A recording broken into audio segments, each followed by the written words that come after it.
intinya begini, seorang pendidik itu kan tugasnya bukan hanya untuk mentransfer keilmuan ya, tapi lebih umum, yaitu ada mentransfer adab, akhlak.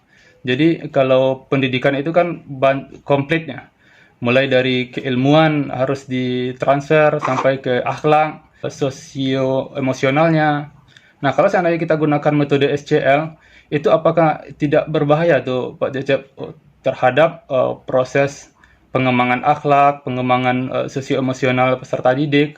Karena kalau saya tengok itu lebih menitik beratkan proses pembelajarannya kepada pengembangan kreativitas atau ke peserta didiknya ya.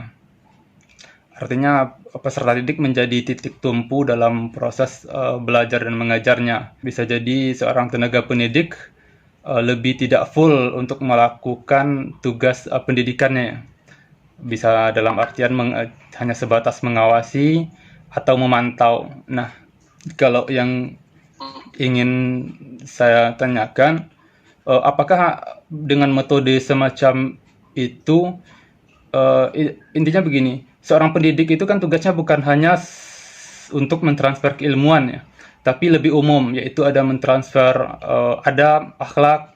Jadi kalau pendidikan itu kan komplitnya, mulai dari keilmuan harus ditransfer sampai ke akhlak, sosio emosionalnya.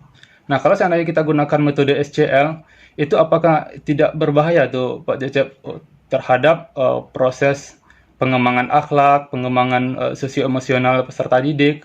Karena kalau saya tengok itu lebih lebih ke pengembangan secara knowledge-nya, secara keilmuan saja. Jadi bagaimana tanggapan Pak Cecep? Oke, baik ya. Pertanyaan Gus Fahri ya. Pertama tadi bahwa kita punya target ya, punya target capaian kurikulum.